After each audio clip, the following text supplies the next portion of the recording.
Bonjour à tous, je vais vous présenter dans cette vidéo la méthode qui consiste à représenter graphiquement une fonction affine. Alors une fonction affine, elle est forcément représentée par une droite qu'on va appeler par exemple la droite D. Donc l'objectif ça va être de tracer cette droite D sur un graphique.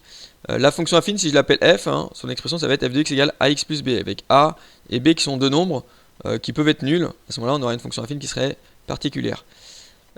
Pour représenter graphiquement cette fonction affine, donc cette droite, première méthode, ça va être d'utiliser deux points, réussir à placer deux points. Si on arrive à placer deux points qui sont sur cette droite, on n'a plus qu'à tracer la droite qui passe par ces deux points. De préférence deux points qui sont assez éloignés, ça permettra d'avoir une précision de cette droite, d'avoir quelque chose d'un peu plus précis sur le graphique. Et de préférence prendre au départ des coordonnées entières, pour que ce soit plus simple de les placer aussi par la suite. Deuxième méthode, ça va être d'utiliser directement le coefficient a et b, qui sont les deux nombres ici qui apparaissent dans mon expression de la fonction affine. Donc a c'est le coefficient directeur et b c'est l'ordonnée à l'origine. On va d'abord utiliser dans un premier temps l'ordonnée à l'origine. L'ordonnée à l'origine, la valeur qui est ici toute seule, cette valeur là elle correspond à quoi? Et bien ma droite en fait elle va couper l'axe des ordonnées en cette valeur là. C'est-à-dire qu'en fait la droite D, la droite de ma fonction affine, elle va passer par le point de coordonnées 0 en abscisse et b en ordonnée. D'accord? Puis à partir de ce point là, parce que le point A, ce point ici en question de coordonnées 0b, ce point A il appartient à la droite, donc à partir de ce point là, pour trouver un deuxième point, on va utiliser le coefficient directeur qui est le A, qui est le nombre qui est devant le x, d'accord, qui peut être positif, négatif, une fraction, un nombre décimal, peu importe.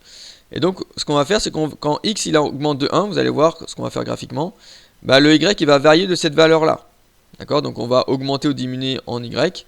Par contre x on augmentera toujours de une unité.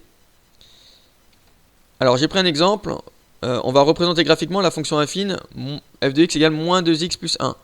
Donc là j'ai une fonction affine parce que c'est de la forme ax plus b, j'ai un terme en x plus un nombre. Si on a une expression plus compliquée, par exemple avec des x carrés, des x au cube, des divisés par x, des racines de x, etc., évidemment ce ne sera pas des fonctions affines. Ici on a un terme en x et un nombre. Je vous ai dit, sachant que le nombre qui est devant le x et le nombre qui est tout seul derrière peuvent être nuls. Donc la première méthode ici ça va être de réussir à placer deux points de la droite.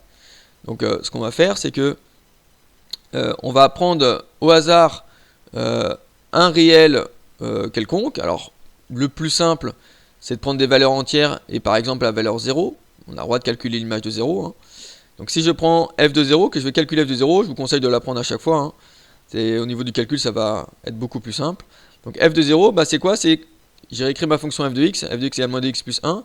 Bah, f de 0 c'est comme f de x, sauf que au lieu de mettre x, je vais mettre 0. C'est-à-dire qu'ici, entre mon moins 2 et mon x, j'ai bien un fois. Ça permet aussi, je rajoute le fois ici en violet pour éviter de se tromper dans le calcul. Donc f de 0, ça va être f de x, sauf qu'au lieu de mettre x, mais je mets 0. Donc partout où j'ai des x, vous voyez, au lieu de mettre 0, au lieu de mettre x ici, je vais mettre 0. Donc au lieu de mettre x ici, je vais mettre 0 ici. Et donc j'obtiens moins 2 fois x plus 1, c'est-à-dire moins 2 fois 0 plus 1. Je calcule, moins 2 fois 0, bah, ça fait 0. Et 0 plus 1, et bah, ça fait 1. Donc c'est-à-dire que l'image de 0, c'est 1. Donc la droite D, la droite qui représente, je l'appelle D, la droite qui représente ma fonction affine, elle va passer par le point de coordonnées 0, 1. Donc si je place sur mon graphique le point de coordonnées 0, 1, alors il n'est pas forcément évident parce que à partir du moment où on a une coordonnée, une des deux coordonnées qui vaut 0, on a tendance parfois à se tromper. Donc là c'est quand le x vaut 0, donc à l'horizontale ici, sur mon axe horizontal, l'axe des abscisses, quand x vaut 0, bah, je suis à 0 ici, et bien en ordonnée je suis à 1, c'est-à-dire en hauteur, à la verticale, sur la hauteur, je suis à 1. Donc j'arrive sur le point A de coordonnées 0, 1. D'accord, je suis à 0 ici en abscisse, j'arrive à 1 en ordonnée. Deuxième image, donc là moi pour représenter ma droite, il faut un deuxième point. Donc un point pas trop proche, donc je vais prendre par exemple, donc je vais refaire exactement le même genre de calcul, f de quelque chose égale moins 2 fois quelque chose plus 1. On peut prendre la valeur que l'on veut. Bon, moi j'ai pris 3, on peut prendre 4, on peut prendre 2, on peut prendre moins 5. Bon là sur mon graphique j'ai pris 3, comme ça mon point il va apparaître sur mon graphique. Je calcule l'image de 3, donc essayer de prendre voilà, deux valeurs assez éloignées, donc 0 puis une valeur pas trop proche, pour que ce soit plus précis au niveau de la droite. Donc moins 2 fois combien? Bah, moins 2 fois 3, je remplace x par 3, plus 1, et je calcule. Moins 2 fois 3 ça fait moins 6, moins 6 plus 1, ça fait moins 5. Donc ça veut dire que la droite D, elle passe par le point, si je l'appelle B, de coordonnées 3 et moins 5. D'accord? Je mets toujours en abscisse ma valeur que j'avais ici en en antécédent, le réel de départ. Voilà, je prends toujours en abscisse ici, ma première valeur, c'est la valeur que j'avais pris pour calculer son image. Et j'ai trouvé moins 5 en résultat, donc ça correspond à mon ordonnée. Donc je vais placer le point B de coordonnées 3, moins 5. C'est-à-dire que si je prends 3 sur l'axe abscisse, je vais à la verticale pour rejoindre moins 5 en ordonnée. C'est-à-dire moins 5 ici vers le bas. Donc là, mon point B, ses coordonnées, c'est bien 3 en abscisse et moins 5 en ordonnée. Donc ça veut dire quoi? C'est-à-dire que ma droite D, elle passe par mes deux points, donc je trace la droite qui passe par le point A et le point B. Voilà comment représenter ma fonction affine. Ça, c'est la méthode la plus simple. Elle est plus simple que la deuxième. Je vous conseille de préférence d'utiliser cette méthode-là. Donc on calcule deux images. Vous prenez deux nombres au hasard, 0 par exemple, toujours. Et puis 2, 3, 5, ce que vous voulez, 10, peu importe, ou moins 5, moins 10, ce que vous voulez. Vous avez, comme ça, la possibilité de placer deux points et tracer la droite qui passe par ces deux points.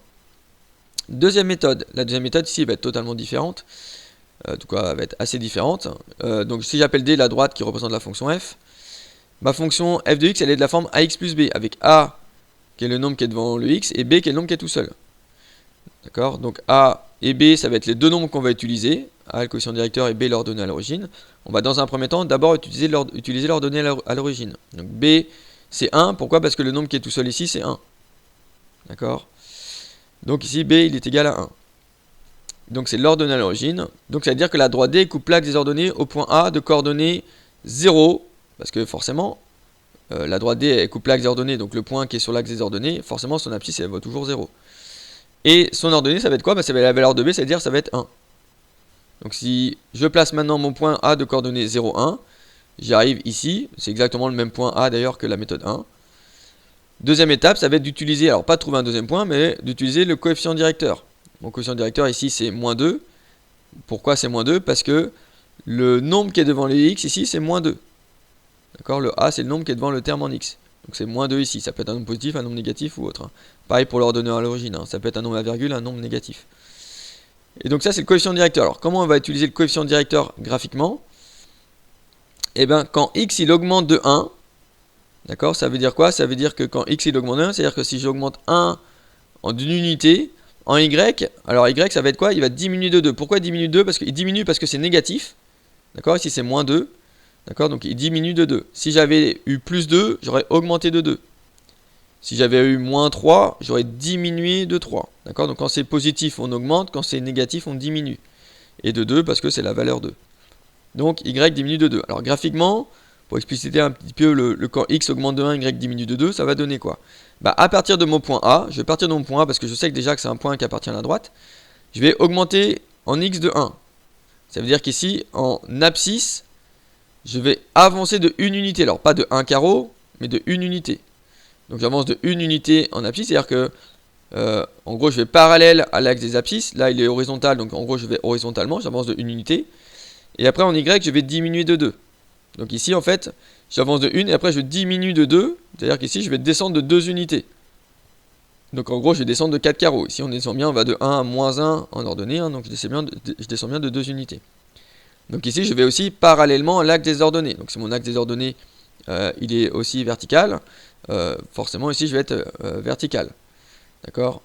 La plupart du temps je vous ai dit, les deux axes ils vont être orthogonaux, l'un horizontal, l'autre vertical. Donc en gros, ce qu'il faut que je fasse, c'est que j'aille à l'horizontale, je fais un angle droit pour aller après à la verticale.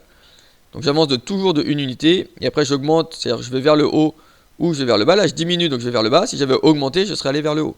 Donc là je diminue de 2, donc je descends vers le bas de 2 unités. Et j'arrive en ce point-là, je vais l'appeler C par exemple. C'est qui va appartenir à ma droite, de coordonnées 1 et moins 1. D'accord? Et donc, ça veut dire que mon point C ici, c'est mon deuxième point de la droite, et donc ma droite, elle va passer par le point A et le point C. Donc là, j'ai aussi deux points de la droite, mais je l'ai utilisé totalement différemment de la méthode 1, c'est-à-dire que j'ai utilisé l'ordonnée à l'origine et le coefficient directeur. Si je vais un petit peu plus loin, c'est inutile, hein, mais je peux aller un petit peu plus loin pour vous montrer qu'on obtient bien la même droite que la méthode 1. En fait, si je continue à faire mon coefficient directeur, donc j'avance de 1 unité, je descends de 2 unités, je le refais encore une troisième fois. J'arrive où? J'arrive au point B qu'on avait sur la méthode 1, c'est-à-dire le point B de coordonnées 3, moins 5. Ça montre bien que ma droite AB de la méthode 1 et ma droite AC de la méthode 2, elles sont bien confondues. Donc en fait, j'ai utilisé deux méthodes différentes pour avoir deux points différents. Bon, il y avait le point A quand même qui était en commun. Mais j'obtiens la même droite au final, la même représentation graphique de ma fonction f. J'espère que vous avez compris comment représenter graphiquement une fonction affine. Merci de m'avoir écouté, à bientôt.